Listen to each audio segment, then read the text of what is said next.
Salut à tous, ici Adrien D. Aujourd'hui, on est le mardi 25 septembre 2018. Il y a donc depuis 12-14 heures, hein, ça a été mis en place ce matin vers 8 heures du matin, heure française. Les tests pour la Calculate Linux Desktop 18 sont ouverts. Donc j'étais en déplacement professionnel toute la journée depuis super tôt ce matin et là je rentre à l'instant. Du coup la vidéo elle arrive avec un petit peu de retard, mais c'est pas très grave si vous avez perdu une journée. Il y a encore quelques jours de test avant la sortie de la Calculate Linux Desktop 18. Donc si vous voulez tester cette nouvelle version, vous voyez ici la dernière version c'est la 17.12.2 qui est sortie en février, donc ça commence à faire un petit peu vieux, il est temps de sortir une nouvelle version majeure. Il n'y aura pas de version 17.20 ou 17.21, on va faire directement le grand saut en Calculate Linux 18. Il y a beaucoup de nouveautés dans cette édition, c'est pour ça qu'on va passer à un numéro de version majeure. Il y a une petite entorse au règlement de Calculate qui se veut LTS sur les composants de base, puisque vous constaterez que le noyau 4.18 sera utilisé dans ces images ISO de test en lieu et place du noyau 4.14, puisqu'il y a beaucoup de problèmes avec le noyau 4.14, avec des matériels divers et variés qui ont été remontés.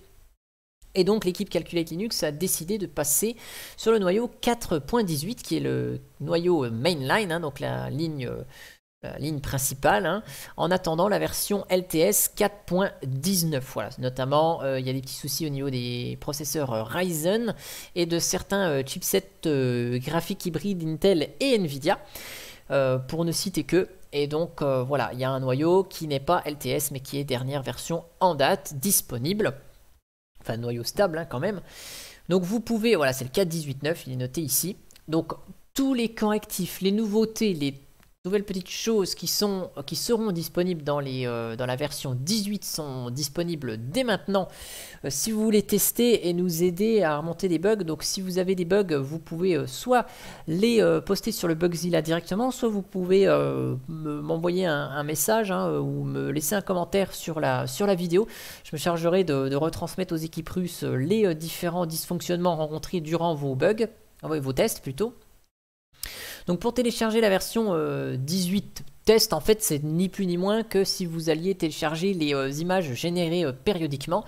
Donc vous allez sur Download Calculate Linux, ici, même si c'est la version 17.12 qui est présentée ici, et vous allez dans la partie Current Releases, vous choisissez un miroir au pif, soit en HTTP, soit en FTP, comme vous le souhaitez.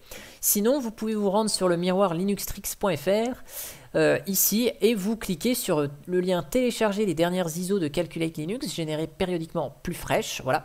Vous prenez les ISO 2018-09-25 qui ont été générées ce matin, date de lancement des tests, et ensuite ici vous récupérez la saveur que vous souhaitez tester. Donc je vous fais un petit rappel rapidement des différentes saveurs. Donc on a CDS qui est pour Calculate Directory Server. Nous avons CLD, Calculate Linux Desktop, qui contient donc KDE Plasma. CLDC pour Calculate Linux Desktop Cinnamon.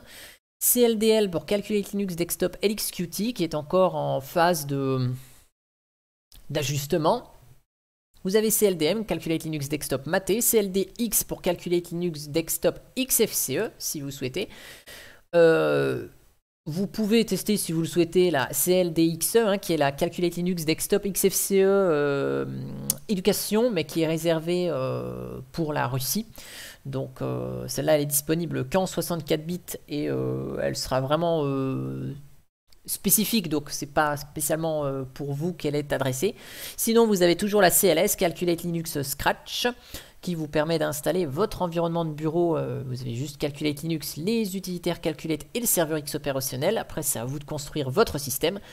Et sans oublier la CSS Calculate Scratch Server qui contient juste le noyau et les utilitaires Calculate. Voilà. Et bien sûr, les fichiers MD5Sum et SHA1 Sum qui sont les différentes sommes de contrôle des images ISO qui permettent de vérifier l'intégrité du téléchargement. Donc voilà, après il y a du MD5 ou du SHA1, enfin c'est pas... certains vont dire que ces sommes de contrôle sont obsolètes, mais je veux dire, Ça permet juste de vérifier l'intégrité. Là, il y a la probabilité que vous ayez une image ISO corrompue avec exactement cette même somme de contrôle est assez faible. Donc ça, c'est pas très grave. C'est pas fait pour signer les images ISO. Donc voilà, vous pouvez aller télécharger les images ISO générées le 25 septembre. Et puis, soit remonter directement sur le Bugzilla, enfin sur l'interface de bug de Calculate Linux, soit vous mettez un commentaire dans la vidéo, ou vous mettez un commentaire sur le chat Calculate FR. Si vous souhaitez, vous m'envoyez un mot directement dans le Telegram Calculate et je ferai le relais, ça il n'y a pas de problème. Même si l'emploi du temps est un peu compliqué pour moi, vu que vous voyez, je fais pas beaucoup de vidéos en ce moment, mais c'est que j'ai tout simplement pas le temps. Mais je serai réactif pour Calculate Linux, ça, il n'y a pas de problème. Voilà, donc si vous voulez tester, eh bien, à vos marques, prêt, tester.